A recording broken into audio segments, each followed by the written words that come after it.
deep in the Rust Belt. Looks like someone's living up here.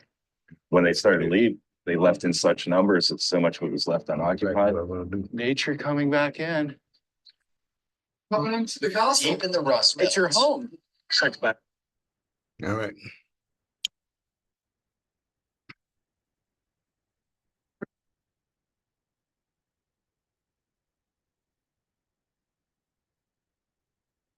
Okay, I think I got it solved this time. If I don't have it solved this time, I'm just going to end it and go to the warehouse for a correction to my audio issues. But like I say, it's been a few days since I've been on, and a few things are happening in the sports world. They had the Major League Baseball All-Star Game. Of course, the Tour de France is raging. Going to come to a conclusion tomorrow.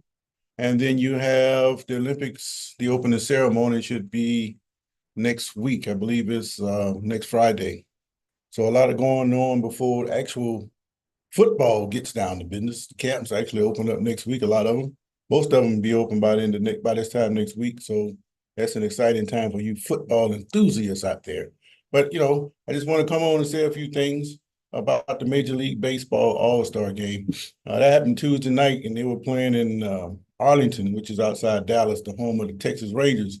And I just happened to take a peek at it, see how things were going, because it's been a long time since I actually sat there and watched a baseball all-star game. But I have to say, of all the major sports, the football, baseball, and basketball, I think they have the best product when it comes to all-star games. The granddaddy, the football, they have committed the cardinal sin of reverting to flag football. Well, that's great for the league, and good for the chance to see the faces of their players out there running around, but it spells doom for the future of the sport. Because what they're doing, they're sitting there collecting numbers, and they're collecting interest from the fans to see how they like that. Purists like myself, the old heads, we're getting old. They're not really worried about us because they figure we'd be at the ball game sooner or later anyway. But it's the young people who they're catering to. And if the young people don't care anything about the purity of the sport, they just want to see these guys they idolize run around and play flag football, that would interest them. But to old heads, that would never fly. What we see is what's going to happen. Eventually, NFL is going to revert to flag football. And since you can't have a sport that translates to nothing, being that mean high school and college, eventually they're going to revert to flag football. And I think that's a travesty. They're trying to legislate all the contact out of the game, and it's trickling down to this. But like I said before, I think this is a perfect opportunity to make it available for everybody to play. Everybody can't play tackle football, but if you got shift enough room and you can't hit nobody and there's no fear about going across the middle, hey, why not? And I think that's just the way it's going. If not the NFL, some league's going to come up and they're going to have a open football league where you play flag football. And you notice it's growing. When I came up in school, we had to play flag football in middle school because we didn't have tackle football. The first time we put on pads when we went to ninth grade. And there were towns around us who were ahead of us, but, that's just the way it was back then. And then when you get to high school, you're talking about how good you might have been on the flag. Coaches didn't want to hear that because they say that's not real football. And after experience and, basically they had a point. So with football going the way it's going, the next sport, basketball. Well, basketball is so bad, the All-Star game, that the commissioner himself came out and said there's really nothing we can do to get these guys to play defense. You got like 190 to 185 as a winning score. I just don't see the excitement level in that. And you could get out there and run around and but it's a facsimile of the game that if you're really interested in the sport, you don't want to see that. But again, like I said before, if you have kids and the kids, that's all they know, then that's great to them. But to purists, that's no good. And then you come to baseball. Well, baseball, they're going to play to their fans. And the difference between the baseball and the other sports is you can't complete the game unless you make the play. So you hit a grounder to a guy, he's going to throw you out. He's not going to sit there and let it go to the right fielder or so he can get his face on TV and throw the ball into the cutoff guy. It's not likely to happen. So those guys are the closest to a real game that you're going to see in those other two sports. The only thing that you have a issue with in the All-Star game for baseball is that you can't keep a pitch out there for too long. You got a roster of maybe 10 pitchers on there. You want to try to get as many out there as you possibly can. So it makes sense for a guy to start the game, you might throw an inning, then you bring the next guy out there, he throws an inning and so on and so forth. And I think that works out well. And even still, you have a competitive product. Now, the other day, when we were watching the All-Star game, Shohei Ohtani is the man. Let me show you what it looks like.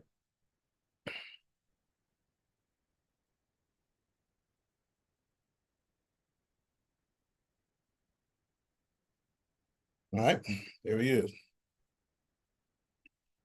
Shohei Ohtani. This guy here, he broke the scoring up. I think it was like the third inning with a 3-run shot. And that put the National League up 3-0.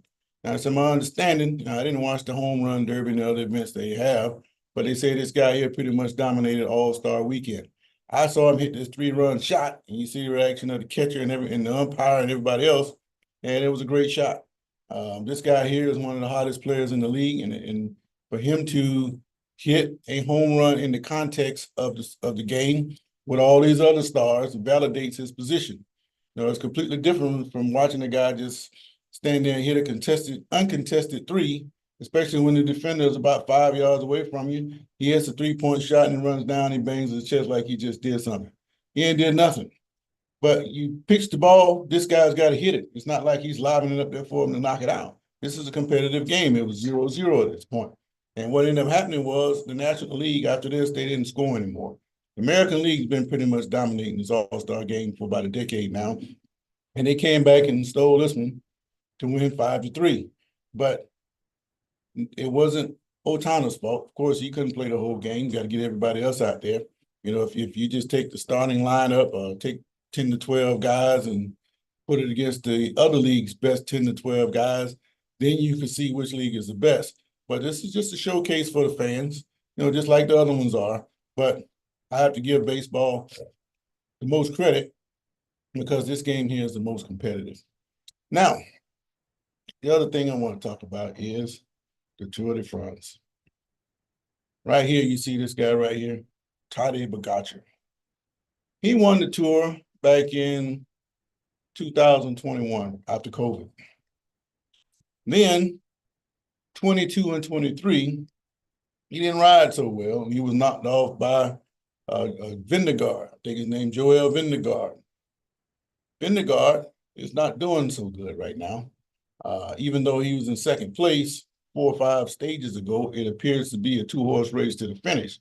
But in that 2-horse race, this guy right here, Pogacar, he won 3 of the last 5 stages. And he's doing it in a spectacular fashion. Now, the Tour de France, if you know anything about it, is basically a team-driven sport where you have your leaders at the front. Here you have Pogacar as the leader of his team. I think he's with UAE, and Vingegaard is with Vismo. And how it works is, even though these guys race these long stages, 100, 120 miles, however far it is, they have certain marks to hit during the race. There's certain things. There are team points, there's sprint points, there's King of the Mountain points, all kind of things taking place within the stage when it culminates at the end with the stage winner. But a lot is taking place. These teammates work to get their leaders up to the front, and hopefully they have a chance to win in the end, or at least stay very close to their competitors. And what typically happens is, during a race, they'll start and they have a breakout pack. It might be 5 or 6 guys. They just decide they're just going to try to outrun everybody. And then the next main pack behind them, they call that the peloton. Peloton, they don't be in a big rush. You know, they just keep a nice little pace, not let them get too far because they know they have the advantage. if you know anything about bike riding, these guys are they're drafting off each other. So as the momentum is going forward, if you're on that guy's tire and somebody's on your tire, you're gonna go at a fast clip without burning as much energy, especially not like the guys out in the front is doing. So rarely do these breakaways win the stage, but sometimes they do. There's all kind of strategy taking place. Like yesterday at stage 19, the guy from America, Mateo Jorgensen, he's working for Vindegar. He's trying to get a good pace and try to set it up where Vindegar can place high in stage 19.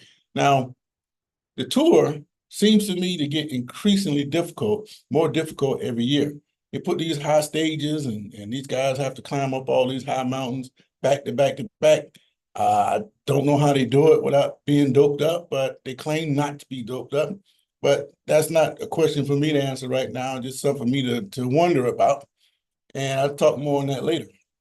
And during a competitive race 3 weeks in, like yesterday, there's only 2 stages. They're finishing up stage 20 right now. And then tomorrow you have the final stage. And these guys are pretty much in bad shape at this point. So only the strongest riders are really doing well at this point. So yesterday, Jorgensen, who was leading for Vindegar, he found himself in a position that the plan that they designed didn't quite work out so much. And he found himself in a position to possibly win the stage. Now, like I said, Pogacar, he's pretty much dominated over the last couple of days, so he didn't have to steal any glory. He could have just kept a normal pace and stepped close to Vindegar and not lose any time and maybe gain a couple seconds. Well, he decided to go after Jorgensen. Jorgensen broke away from his lead pack with about 8 miles to go. He lives in the area, so he knows the road pretty well, so he was strong. And he hit it, and he separated from that pack, and for about 3 miles, it looked like he was going to win his first stage and put himself on the map. But Pogacar, he was only 7 minutes behind. And at the 5.5 mile point, that's when he made his move. And all of a sudden, it looked like this guy's driving on flat road instead of climbing up those tall mountains like everybody else. And he eventually catches Jorgensen with less than a mile to go, and he goes on to win the stage. And you see him celebrating right there. A lot of the commentators are down on Pogacar. They're saying, well, he's being greedy. There was no need for him to do that because he's already had a Vindegar who had already cracked. He's pulling away from him. And this guy, Jorgensen, he needs to, let the guy win the stage and get some glory for himself. But he wants to hog it all up for himself. Well, there's 2 trains of thought there. Yeah, you're running a race, you want to win. If you find yourself in a position to win, you go for it. That's what Jorgensen did. Well, Pogacar felt like he was strong enough to win the race, and he put the chase on, and he caught Jorgensen. Now remember, anytime you're in a race, like a long running race, a 10K or something, and you trailing the leader may not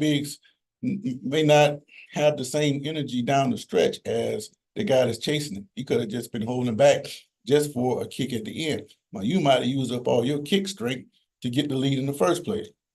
Well, this guy, Pogacar, is kind of the same thing. Jorgensen had no idea it was there. And he came all the way back from a 7-minute deficit within a couple of miles, going straight uphill to win the stage. And a lot of people are saying, put it this way, the commentator says like a basketball game when you're up by 12 with 3 seconds left and you're still shooting 3-pointers. There's no point because the game's already over. How would that be perceived by the other teams? Well, Pogacar is saying that he didn't have to do that because he already had everything all sold up the way he needed. There was no need to go for this stage win. Let's go and let the clock tick on out. Let Jorgensen have his day. But he didn't want to give up nothing. Well, if you're a true competitor, like this guy Pogacar is, he's got the killer instinct. He want to kill everybody. But it's like when he was having his problems last year, the wrecks that he had, he talking about he was broken. Yeah, he was broken. And nobody had sympathy for him. Well, it's the same thing with Jorgensen. Hey, you broke out like that. You thought you had the race run because you won because you didn't see anybody. You should have kept on pumping, and maybe you'd have won that stage. But he did say, once he saw Pogacar, if he'd have got on his wheel, he probably would have pulled away from him anyway because it was just not strong enough. But while all these people are questioning Pogacar, I got my own question. How is he so fresh when everybody else is so shredded? That puts me in the mind of Lance Armstrong. People question, well, how can Armstrong be so strong at the end of these races when everybody else is so shredded? They tested Armstrong. He had his ways to beat the system, but we found out later he was dirty. What about this guy, Pogacar? Why is he so fresh after all these races? He won the Giro d'Italia. Why is he so fresh? Somebody needs to test this guy. I'm not saying he's on dope, but if you tested Armstrong, you question Armstrong, you need to question this guy too. Because right now they're calling this guy the greatest cyclist that ever lived. I disagree because this is the modern rage now. Everybody that's doing something good in sport now is all of a sudden the greatest of all time. Yeah, right.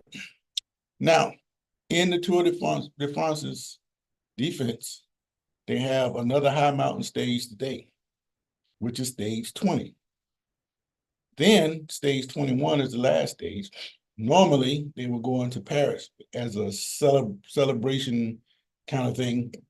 Well, you already know who won the Tour. There's really no competition there except for team competition. All the guy that's leading the race has to do is just finish the race, cross the line, and you won the Tour. But this year, because of the Olympics being in Paris, they moved the finish line to Nice. And they're doing a time trial. Every year there are 2 time trials. And what's taking place is you can lose 4 or 5 minutes on a time trial. You can fall. So this guy, Pogacar, he's gotten his lead up to 5 minutes coming into the day. I hadn't checked what's going on with today's stage, but he had a 5-minute lead. He can lose that on the last day of the race. And I think that celebratory stuff is all great when you go into Paris and go around the Champs-Élysées 8 times. Forget that. Open it up. And I tell you another thing you got to do with the Tour. Forget all this team crap. If he's the best in the world, forget the teams, put him out there. Why do I say that? Because I've seen guys on teams who do all this work and then peel off at the last second to let some other guy win the race. Well, what if this guy here was just by himself and he can win the race? He probably would. And then you would have people that you never expected to be toward the top be one of the best riders out there. But you're never going to see that in a team competition. Yes, that will cloud the roads a lot because you're going to have a car for every individual rider. And I think it's like 160 something to start the race. That makes for very interesting roads, especially in some of the more windy roads up there when those team cars are trying to come up and follow their riders and feed them and everything else. That would be very interesting if you were out there by yourself.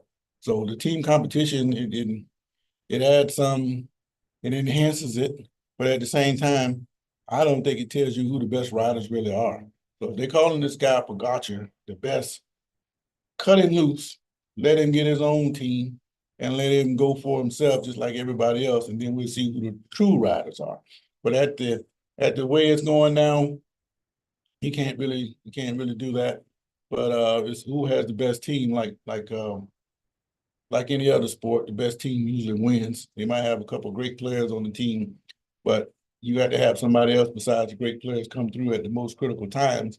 And in this case right here, Pogacar, his team keep him in a race, and he pulls away in the end, and he's winning all these stages with the yellow jersey on. And right now, there's no doubt who's the best rider in this year's Tour de France. All they got to do is stay upright today and not lose 5 minutes on the time trial tomorrow, and he's going to get his 3rd Tour de France in the last 4 years. So, be interesting to see how things shake out. But I just want to come on and talk a little bit about Major League Baseball and how things are going as compared to the All-Star games. And NFL, that's an interesting concept with the flag, but not real football. But, I understand why you do it. You got the same issues as they do in the NBA. These guys, they don't really want to get out there and play because they don't want to get hurt, or they're saving themselves, or keeping the load down and all this crap. But they're making more money than anybody ever made, and they're putting out the less effort, the least product that has ever been. You know, you got some great athletes, and it looks better than what it is, what really is taking place, because you can't play football, especially defenders. If you hit a guy wrong, it's a penalty. God forbid if you catch a receiver coming across the middle and you put a decent shot on him, they want to kick you out of the league. I mean, is that football? That's all fine, but the one thing I'll say about this in closing, if you are going to allow these guys to ring up all these numbers unmolested, then you should have two separate record books, because what's going on now does not translate to football up until the last, say, 10 years ago. It's two different sports, not football. This is sports for real.